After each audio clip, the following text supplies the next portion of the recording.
Subscribe to our channel and press the bell icon so that you never miss any video lesson from Rao's IAS Study Circle.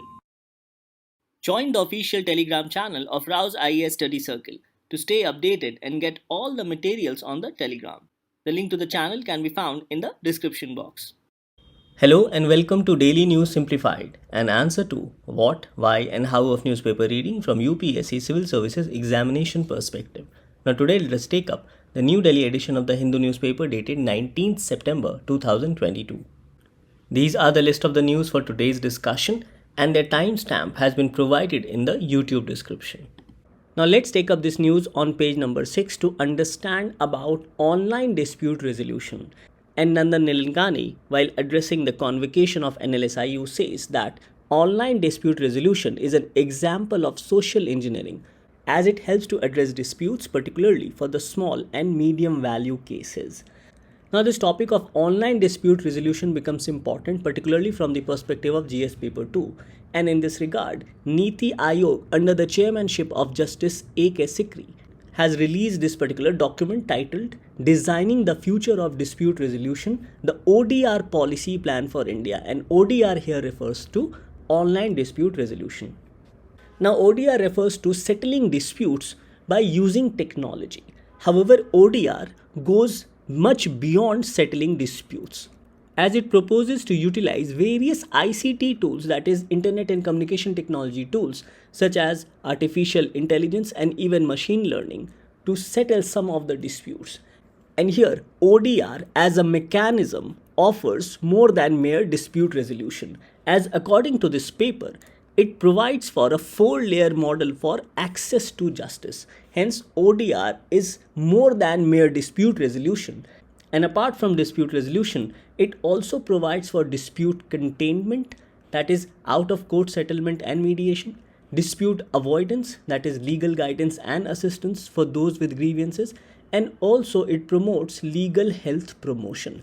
Hence, we can say that ODR is not merely utilizing tools for alternate dispute resolution techniques, but it goes beyond dispute resolution towards dispute containment, also dispute avoidance, and overall addresses legal health promotion. Now, generally, when we talk about techniques of alternate dispute resolution, we generally refer to arbitration, conciliation, or mediation. However, there are other techniques of ADR which are also employed both by government agencies and also private organizations. These include settlement of disputes through ombudsman, complaint boards, facilitated settlements, etc. So, alternate dispute resolution techniques can be an extension of the court's process or can be adjudication of disputes outside the courts. And it is here where ODR, that is online dispute resolutions, becomes handy. And this can be seen through this example, as even RBI has issued an ODR policy for digital payments, and also the Samadhan portal launched by the government to resolve industrial disputes. So the mechanism of online dispute resolution is also being implemented by some of the government agencies. Now, talking about social engineering, Nandan Nilekani also highlighted the use of online dispute resolution by a non-profit organization, Ajivika Bureau, as it resolved more than 3,000 disputes regarding wage settlement. And these disputes pertain to the pandemic period between the migrant laborers and the contractors. So there is a lot of scope for online dispute resolution, not only by the government agencies, but also these online dispute resolution can be adopted by the private organization also. And the ODR mechanism are also being utilized presently by the e-commerce portals. So in this perspective, let us understand the growth of ODR with respect to international experience, the need and benefits of ODR, especially post-COVID pandemic, and also after integration of technology in the Indian judiciary setup, its various challenges in adopting the online dispute resolution mechanism in India, and some of the committee's recommendation with respect to online dispute resolution. Growth of online dispute resolution mechanism can be traced back to the early 90s, especially after the invention of internet. And in 1996, the ODR project or Online Dispute Resolution Project was launched in 1996 by University of Massachusetts and Michigan. Now later in 1999, an e-commerce firm known as eBay started an experiment mainly to settle a lot of disputes which were arising on their e-commerce portal. So eBay started a pilot project to provide online mediation facilities, especially to settle disputes between buyers and sellers on their online platform. Now this pilot project set up by eBay handled approx 200 disputes in its first 2 weeks. And this also prompted eBay to include dispute resolution as an option for unsuccessful transaction between buyers and sellers.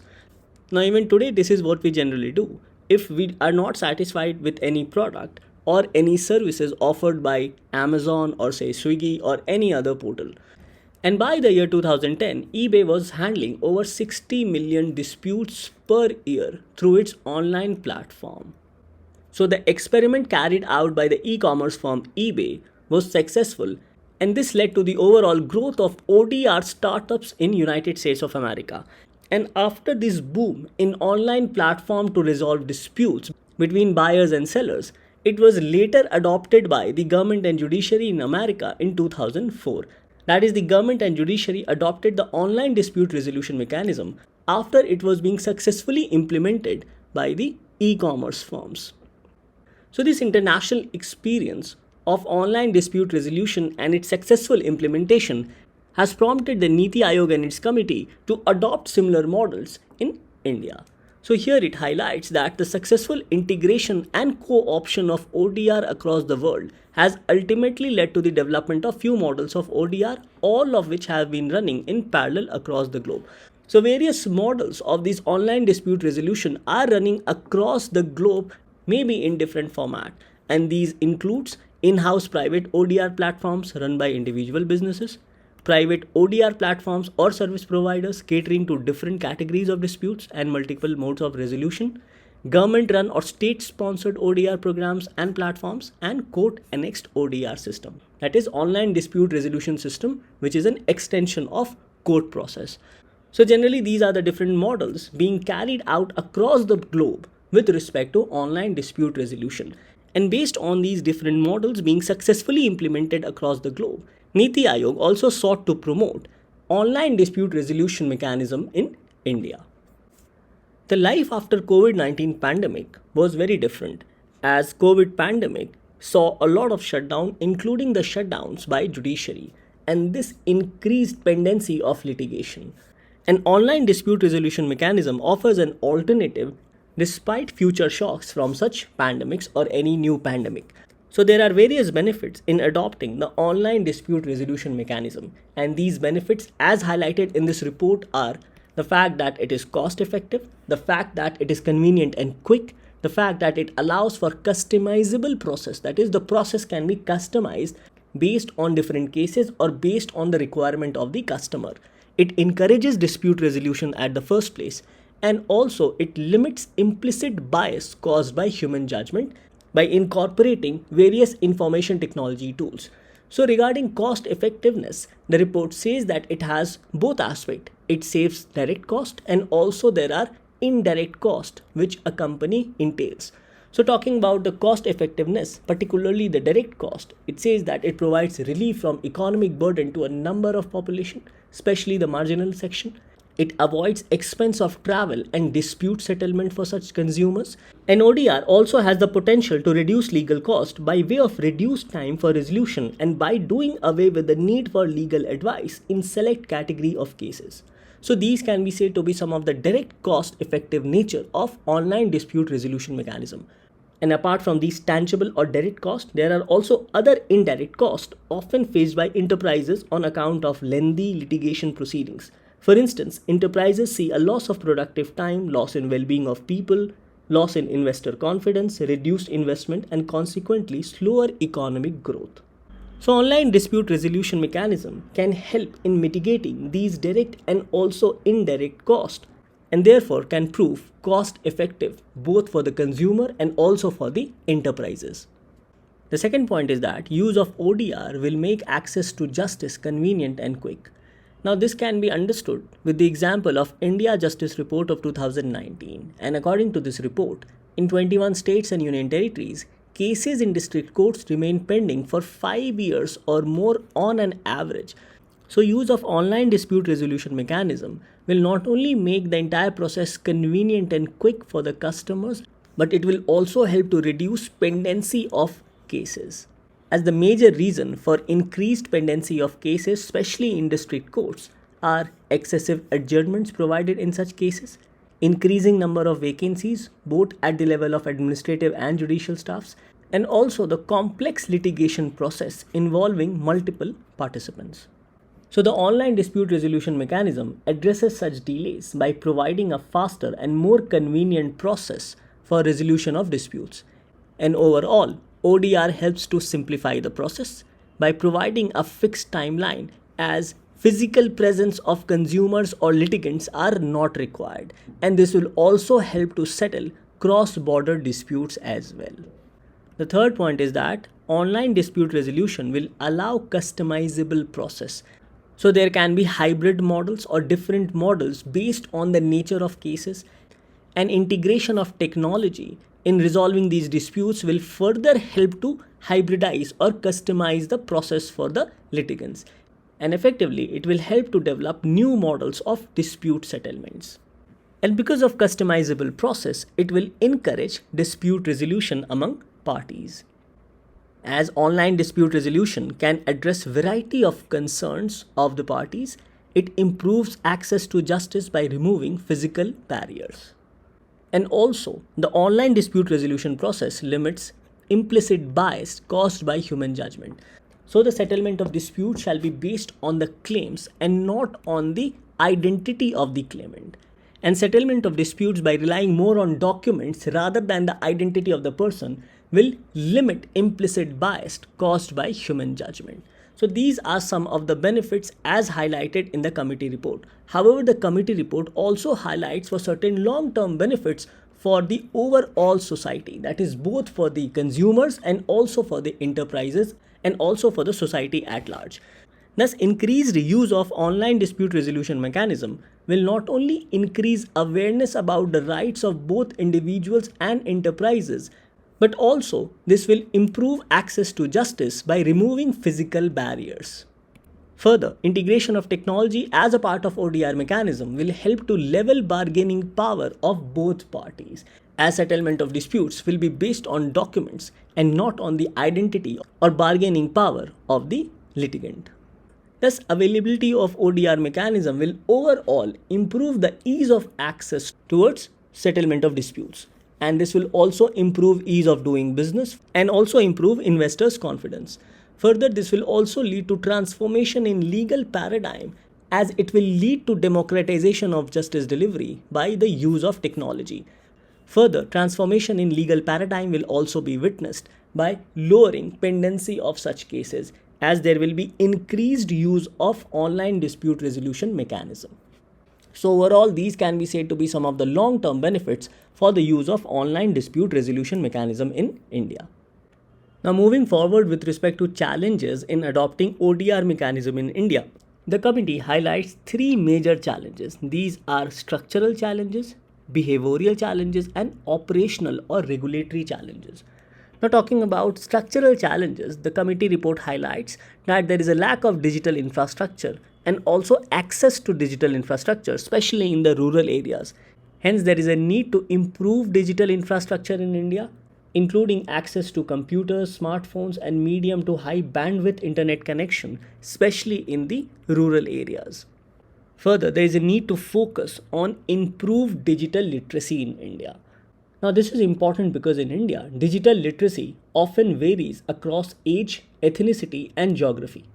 And lastly, there exists a technology divide or divide in access to technology in India. And this divide with respect to access to technology exists across gender, geography, class, and age. Now, as per the Internet India report of 2019, women constitute only 1/3 of the internet users in India. And the situation is even worse in rural India, where women constitute only 28% of the internet users. And because of this uneven distribution of access to technology, only 27% of the rural population has access to internet, whereas in urban India, access to internet is approx 51%. So these structural challenges needs to be addressed with respect to adopting of online dispute resolution mechanism in India. Now talking about behavioral change, there is not only lack of awareness about implementation of online dispute resolution in India, but also there is a trust deficit among consumers and litigants regarding the online dispute resolution. Another barrier is lack of a legal culture, as lawyers generally favor the litigation mechanism. And in this regard, it is also incumbent upon the government and the PSUs to adopt ODR mechanism in India to improve its widespread. Now this is because the government, including the PSUs, are the largest litigants in India. So adoption of online dispute resolution mechanism by the government and PSUs will help to improve the awareness and also the spread of the use of online dispute resolution mechanism in India. Now talking about operational or regulatory challenges, these include privacy and confidentiality concerns of the citizens, especially in the backdrop of K.S. Puttaswamy judgment, availability of neutrals, and the term neutral includes all dispute resolution professionals involved in conducting online dispute resolution proceedings such as arbitrators, mediators, conciliators. And according to the committee's report, with future growth in technological innovation, this term, that is neutrals, will also include algorithms that will perform adjudicatory or facilitative roles.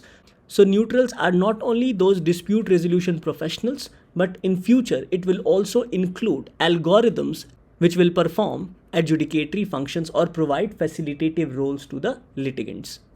So at the first instance, challenge would be availability of neutrals by providing them adequate training. And another set of challenge is the archaic process regarding the alternate dispute resolution mechanism in India. For example, as of now, in India, there is no mechanism for online notarization of documents. So there is a need to revisit these legal processing with respect to the ADR mechanism in India, particularly with respect to the arbitration cases. So overall, these can be said to be some of the challenges which the committee has highlighted regarding the adoption of online dispute resolution mechanism in India. Now coming to the last part of this discussion, that is the suggestions provided by the committee. So the suggestions include strengthening of existing legislation framework. And here the committee suggests to introduce a regulatory framework for mediation and e-mediation process. Further, to introduce online dispute resolution related amendments or an umbrella legislation. So these amendments can be introduced in the Information Technology Act of 2000 and also in the Evidence Act to include ODR mechanism and its various aspects. Further, the committee suggests to digitize and innovate legal processes. Now this includes inclusion of mainstream e-stamping. Next, to allow online notarization. Now, the purpose of notarization is to certify the genuineness of the document or proper execution of documents in order to prevent fraudulent activities. And notarization in India is done by a notary appointed by the central or state government. So as of now, online notarization is not allowed, or there is no concept of online notarization in India. So here the committee suggests to introduce online notarization. Further, to integrate e-sign for electronic signature and electronic seal. Further, to maintain secure electronic records and also to develop automated notarization tools. So these are some of the suggestions regarding digitization and innovation of legal processes. Further, the committee has suggested to mandate pre-litigation mediation process, especially for various activities such as banking disputes, consumer disputes, disputes arising from business or commercial lease, disputes involving negotiable instruments, disputes regarding bailments, disputes regarding division of assets, family disputes, inheritance disputes, insurance disputes, labor and employment disputes, real estate disputes, and tenancy disputes. So for all these different nature of disputes, the committee has suggested to roll out mandatory pre-litigation mediation. Now the committee has also suggested to provide voluntary set of principles, and these principles are based on futuristic planning or futuristic accommodation of online dispute resolution mechanism. So these principles are designed to guide and regulate various aspects of ODR processes. So these processes includes accessibility and equality, data-driven development, aspects regarding privacy, security and trust by design, aspects of resilience, fairness, portability, data empowerment, principles regarding user centricity, transparency, modularity, scalability, that is scaling of the process, and interoperability, that is interoperability of the process across different systems. Further, the committee has also suggested to design principles regarding transparency of the mechanism, competence, confidentiality, equality, impartiality, fairness, and independence. So, these voluntary set of principles, as suggested by the committee, will help to redefine and also streamline the functioning and process of online dispute resolution mechanism in India. Now, based on our discussion, this becomes your practice question for your mains. The question is, critically examine the need, benefit, and challenges in adopting online dispute resolution mechanism in India. And this question carries 15 marks. So I hope after our discussion, you will be able to attempt this particular question on online dispute resolution mechanism in India, as has been suggested by the committee of NITI Aayog. Thus, this article becomes very important, particularly with respect to dispute resolution under GS paper 2. With this, let's take up the next article for discussion. The next article for discussion appears on page number 8, and it talks about the gender pay gap, which means the unequal pay received by men and women for the same kind of work which they perform. So here this news highlights that the gender pay gap, hard truths and actions needed. So gender pay gap refers to the gap between males and females across multiple dimensions such as education, health, economic participation, political empowerment, etc. Closing this gender gap is quite critical to promote inclusive growth and meet number of sustainable development goals, mainly SDG 8. Now SDG 8 refers to promote sustained, inclusive and sustainable economic growth, full and productive employment and decent work for all. So it is in this backdrop, let us understand this topic with respect to the gender pay gap. Now yesterday on 18 September, the 3rd International Equal Pay Day was observed. Now talking about the gender pay gap in India, the reasons mainly can be attributed to these, which includes cultural barrier across different regions of India, as India is still a male-dominated society and in most places women are not allowed to go outside for work.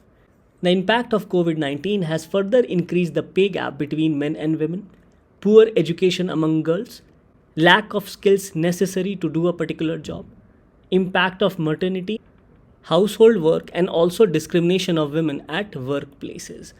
So all these can be attributed as reasons for increased pay gap between men and women. Now, according to the Global Wage Report 2020-21 of ILO, that is International Labour Organization, it has observed that post-COVID-19 pandemic, there has been witnessed a downward pressure on wages, that is wages have declined. And because of COVID-19, it has impacted on women's wage disproportionately. So reduction in wage of women is more as compared to reduction in wage of men. And because of COVID-19, pre-existing gender gap has widened. And because of all these aspects, inequality in the society has increased. However, the situation in India has improved as compared to last few years. So we can say that the pay gap in India has decreased, as in 1993-94, the pay gap was 48%, which has reduced to 28% in 2018-19. However, it is still very high as compared to international standards. And the next important aspect is that the wage of women has increased rapidly as compared to men. So overall, the situation in India is not that bad, but still a lot needs to be achieved to reduce the gender pay gap in India. Now, an important point highlighted with respect to reasons for gender pay gap is that gender-based discriminatory practices include lower wages paid to women for work of equal value. Another reason is undervaluation of women's work, and also motherhood pay gap, that is lower wages for mothers compared to non-mothers. And as already highlighted, that according to ILO's Global Wage Report of 2021, it has highlighted that COVID-19 pandemic has disproportionately affected women's total wages compared to men. So this means that the pre-existing gender pay gap, that is prior to COVID-19, has widened. Now, despite these negative aspects, there are few positives as well. It says that there has been increase in wages of women, as daily wages of women have increased more rapidly. That is, the percentage of increase of wages of women is more rapid as compared to men between 2004-5 to 2011-12. Further, there has been decrease in gender pay gap. So it says that the gender wage gap in India has reduced from 48% in 93-94 to 34% in 2011-12. However, this gap remains higher as per international standards. So to reduce the gender pay gap, number of steps has been taken both at the international level and also in India. So at international level, various conventions have been formulated, such as Convention on the Elimination of All Forms of Discrimination Against Women, and it defines discrimination against women and sets up an agenda for national action to end such discrimination. The next is International Labour Organization's Equal Remuneration Convention of 1951, and the convention focuses on gender discrimination in employment and also outlines the principle for equal remuneration for work of equal value, independent of whether it is performed by men or women. And to achieve equal pay for men and women, parties to the convention are required to implement domestic laws and regulations. It then talks about UN Sustainable Development Goal 8, which focuses on achieving full and productive employment and decent work for all women and men, and equal pay for work of equal value by 2030. And lastly, a multi-stakeholder initiative has been launched by ILO, UN Women and the OECD, that is Organization for Economic Cooperation and Development. And this initiative is referred as EPIC, that is Equal Pay International Coalition, launched in 2017. And this seeks to achieve equal pay for women and men everywhere. So these are some of the steps which has been taken at the international level to reduce gender pay gap. Now talking about India, number of legislations have been enacted to reduce the gender pay gap. These includes Minimum Wages Act of 1948 and also Equal Remuneration Act of 1976. Further, equal wages has also been incorporated within the Labour Code. Now another example highlighted is MG Narega, as it has also helped to reduce gender pay gap both directly and indirectly. So the direct impact can be said to be increased wages of female workers who find employment under MG Narega. And an indirect impact of MG Narega is that it has led to increase in agricultural wages, leading to higher benefits for women. So these can be said to be the direct and indirect impact of increasing wage for women who are working under the MG Narega scheme. Now talking about Maternity Benefit Act, in 2017, the government amended this legislation and increased maternity leave with pay protection from 12 weeks to 26 weeks for all women working in establishments employing 10 or more workers. Now this is expected to reduce motherhood pay gap among mothers. And the government has also launched the Skill India mission to improve skill set of women and reduce gender pay gap. So these are some of the steps which has been taken within the legal framework in India. So number of steps have been taken to reduce the gender pay gap in India. However, a lot needs to be achieved. So as a way forward, we can say that there is a need to promote equal pay for equal value of work and also to formalize the informal economy, as both these initiatives will further help to reduce the gender pay gap in India. Thus, this article becomes important mainly from the perspective of your mains examination under GS Paper 1 and also GS Paper 3. Under GS Paper 1, under various aspects of Indian society, and in GS Paper 3 regarding Indian economy. Now, based on our discussion, this is your second practice question for mains. The question is, reducing gender pay gap is critical to achieve an inclusive and equal society. In light of the statement, highlight the reasons and instances of gender pay gap in India and also suggest remedial measures for the same based on best international practices. And this question carries 10 marks and needs to be answered within 150 words. The next article to be understood appears on page number 8 as a lead article. And this article highlights about the bifurcation and also integration of the two important terms referred here as geopolitics and geoeconomics. And the title of this article says that geopolitics without geoeconomics is a fool's errand. And India's current policy of pursuing geopolitical ends without geoeconomic ballast a regressive step.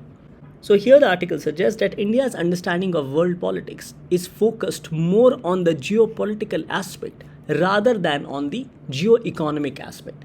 And this has been suggested because of India's reluctance to join two important multilateral trading agreements, namely the RCEP or Regional Comprehensive Economic Partnership among the ASEAN and other countries, and the trade pillar of Indo-Pacific Economic Framework.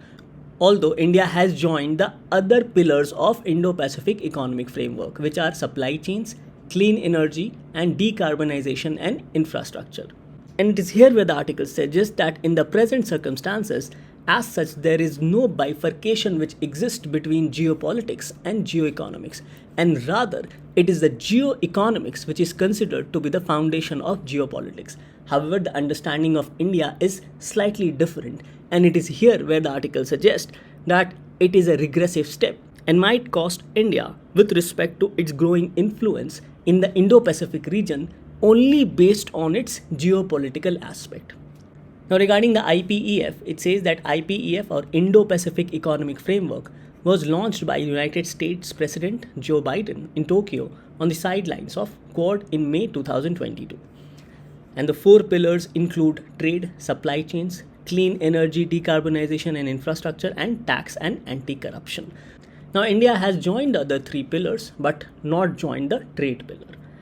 And the concerns for India for not joining the trade pillar of IPEF include US preference to allow free and open data flows under digital economy. So basically regarding the data localization, as it will constrain India's ability to regulate data for domestic purposes. The next reason is regarding synchronization of tax policies. So it says that India might be reluctant to sync its tax policies with the push for a global tax standard amongst US partners to mitigate tax avoidance and evasion.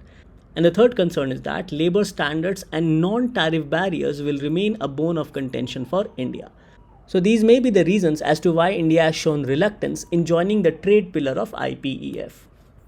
Now it further says that except Cambodia, Laos and Myanmar, other South Asian nations are also part of IPEF despite concern over Quad. Now, another interesting aspect about IPEF is that it allows the countries to sign on to individual initiatives without fully participating in all of them. And based on this, India has signed on the other three pillars barring trade. Now, regarding RCEP and the trade pillar of Indo-Pacific Economic Framework, this article suggests that both economic arrangements are at the heart of Indo-Pacific and have the potential to shape geopolitics of Indo-Pacific region. So again, the aspects of geoeconomy shaping the aspects of geopolity, and it is here where India needs to be a part of both these very important multilateral economic or trading agreement. Now, since India has shown its reluctance to join both RCEP and the trade pillar of IPEF, it is because of which this decision has been referred as regressive, and certain impacts have also been highlighted. These are, first, absence of India will boost China's hegemony in the Indo-Pacific region and also at various regional trading platforms. Further, absence of India will also allow China to weaponize trade not only against India but also against its various bilateral trading agreements. Now, it has been observed that India is more keen on going for bilateral trading agreements rather than becoming a part of multilateral or plurilateral trading agreements. Now, another reason highlighted is that there is a fear in India that deeper economic engagement with China might be weaponized for geopolitical purposes.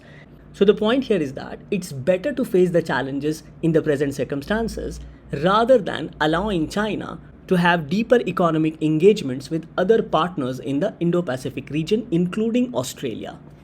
The third reason highlighted is that India staying out of the trade aspect or trade pillar of IPEF will make it difficult for India to integrate in the global supply chain. Now, this also becomes another important and interesting fact highlighted in this article. And it is because of this the article suggests that India should rethink its policy on not joining the trade pillar of IPEF.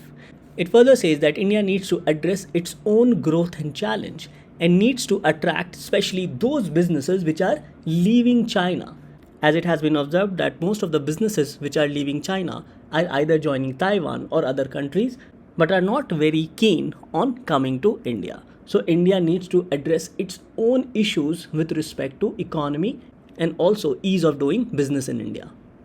Now, another very important aspect highlighted is regarding India's maritime strategy, and it says that it cannot solely be military in nature and must incorporate or engage on economic front as well. And failure to include economic aspect within maritime strategy will further impact India's Act East policy and might be reverted to Look East policy. Hence, economic aspect must be married as a part of India's maritime strategy, especially in the Indo-Pacific region. And finally, the author says that not joining multilateral trade agreements may lead to economic isolation of India, which again will be misutilized by China. And this will allow China not only to further isolate India, but also to weaponize trade against India in the Indo-Pacific region. And this might also hamper some of the bilateral trading agreement which India might have entered into some of the other countries in the Indo-Pacific region. So as a part of suggestion, the article suggests that it's better for India to join RCEP and face the challenge despite cost in shorter terms. And after becoming a part of the multilateral trading agreement, it will allow India to address these losses in the short term eventually. It further suggests India to rethink on its geoeconomic choices to enhance geopolitical influence. And here the article says that India should reconsider its decision to join Comprehensive and Progressive Agreement for Trans-Pacific Partnership, from where US has walked out and China is seeking to join. Now, the Comprehensive and Progressive Agreement for Trans-Pacific Partnership is a free trade agreement between Australia, Brunei Darussalam, Canada, Chile, Japan, Malaysia, Mexico, Peru, New Zealand, Singapore, and Vietnam. And this agreement was signed by 11 countries in March 2018 in Chile, in Santiago. So the article suggests that India should reconsider its decision to join this particular agreement, as US has already walked out and China is planning to join in. And rather, India should lobby to become a part of MSP, that is Mineral Security Partnership of United States, which is a mineral supply chain. So the goal of MSP, that is Mineral Security Partnership, is to ensure that critical minerals are produced, processed and recycled in a manner that supports the ability of countries to realize the full economic development benefit of their geological endowments. It further says that demand for critical minerals, which are essential for clean energy and other technologies, is projected to expand significantly in the coming decades. And it is here where MSP will help to catalyze investment from governments and private sector for strategic opportunities. So basically, it creates a supply chain for critical minerals, which adhere to the highest environmental, social and governance standards. And the partners under MSP include Australia, Canada, Finland, France, Germany, Japan, Republic of Korea, Sweden, UK, United States and the European Commission. And all these countries are committed to build a robust, responsible critical mineral supply chain to support economic prosperity and climate objectives. So the article suggests that India should rather lobby to become a part of this mineral security partnership, as it will allow India access to mineral supply chain. Thus, this lead article becomes very important to understand the impact of India's decision of not joining RCEP and the trade pillar of IPEF, and gets covered under GS paper 2 under international relations. So based on our discussion, this becomes your practice question for mains, which says New Delhi should rethink its geoeconomic choices if it is serious about enhancing its geopolitical influence in the Indo-Pacific region. Critically examine the statement in the backdrop of India not joining key multilateral trade agreements in the Indo-Pacific. And this question carries 15 marks and needs to be answered within 250 words. The next news for discussion appears on page number 9. The news says a disruptive nexus of China and Pakistan and its impact on India. The author says that there is little doubt that China uses Pakistan as a proxy military and nuclear power against India. So in this news analysis, let us understand the areas in which China and Pakistan collaborates with each other and its various implications, particularly for India. Now we all know that China and Pakistan shares a very close tie, not only on the front of security, but also on the front of economy. So they share close collaborations with respect to security and strong military ties with each other. And China has helped Pakistan with its nuclear technology by providing jets, ships, submarines, and also AWACS, that is airborne warning and control system, with which it can intercept any of the fighter jets coming from India. Now, both China and Pakistan, apart from helping each other, also help other countries and rogue organizations to acquire nuclear and other missile technologies. Now, both China and Pakistan also have a strong collaboration on the economic front, especially with respect to Belt and Road Initiative and CPEC, that is China-Pakistan Economic Corridor. Now, the problem with respect to BRI and CPEC, especially regarding India, is that both these crosses through the POK. And it is here where India has raised its concerns because it impacts India's sovereignty. Further, CPEC offers China access to Indian Ocean, and China intends to control the Gwadar port and also the surrounding areas of Arabian Sea, which is very close to Chabahar port, which is in Iran. Now, another area of collaboration between the two countries is regarding Jammu and Kashmir. So China supports Pakistan, especially on the issue of Jammu and Kashmir, particularly on Article 370, as after India removed the special status of Jammu and Kashmir and converted it into Union territory, which is an internal matter. China opposed this internal move or internal changes and tried to initiate discussion in the United Nations Security Council, and this was done on behest of Pakistan. Further, China is pushing Pakistan to convert Gilgit-Baltistan region into its 5th province. Now, this will consolidate the de facto position of Pakistan over the POK region, that is Pakistan Occupied Kashmir region. Further, Pakistan also provide access to China to Islamic world, that is through the Organization of Islamic Cooperation. So OIC acts as a bridge for China towards the Muslim world or Islamic world. Now, China also uses Pakistan as a proxy military and nuclear power against India, and China seeks to access Gwadar port and surrounding or adjacent littoral areas close to Chabahar port, which is in Iran. So these are the areas whereby China and Pakistan collaborates with each other, and this has huge security implications, particularly for India. Now, the concerns for India is that both China and Pakistan in a collaborative manner shield various terrorist activities and also supports terrorists, and they shield terrorists at the United Nations Security Council.